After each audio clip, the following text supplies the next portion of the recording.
Hey everybody, it's Dan from Mechanical Malarkey. Today I'm going to show you how to change your spark plugs.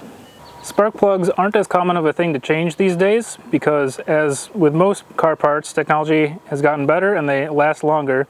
A lot of manufacturers don't even recommend to change them until over 100,000 miles.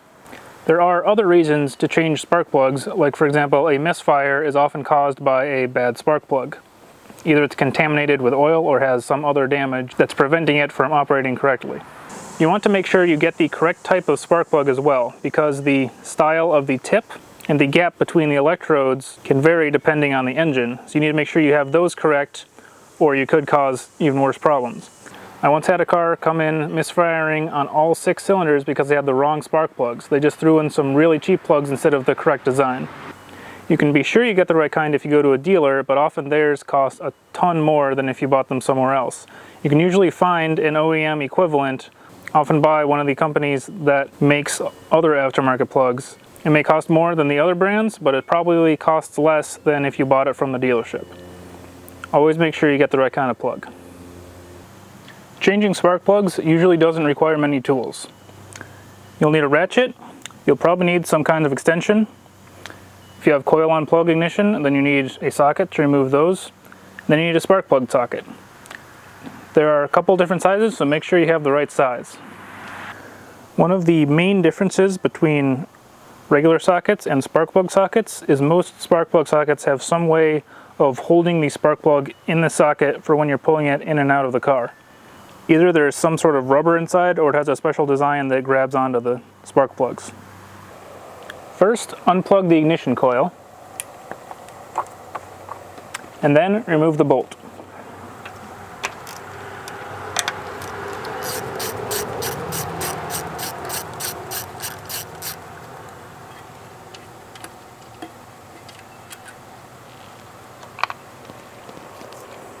Pull the ignition coil straight out.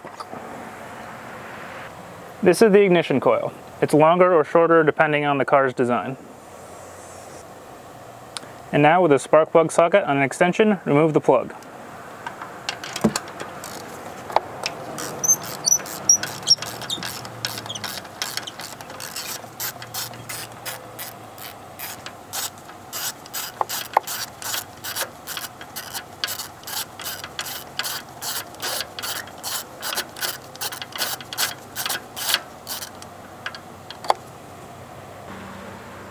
If this was all covered in oil, that means that there's oil leaking into the combustion chamber. Oil can eventually make the plug go bad. Also the insulator, that white part in there, if that's cracked, then that can also cause misfire problems. Now put the new plug into the socket.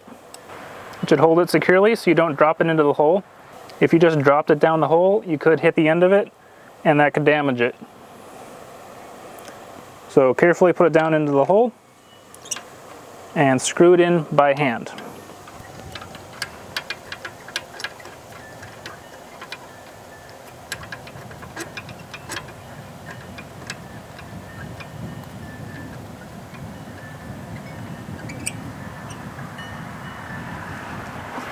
Once it's hand tight, snug it up with the ratchet. You don't want to tighten this down very much at all. Just use your wrist like that and you're fine.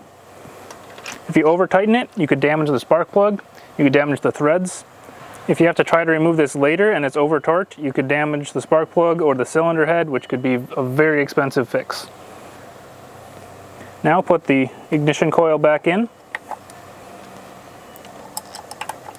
Put in the bolt.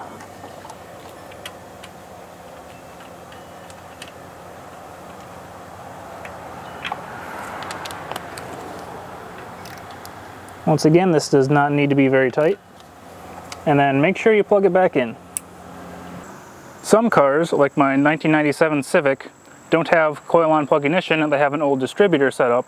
So they just have plug wires that you just pull those out and then the spark plug is down in the tube. When you put these back in, it's a good idea to put some dielectric grease in the end to prevent any water intrusion from corroding anything or causing a bad connection.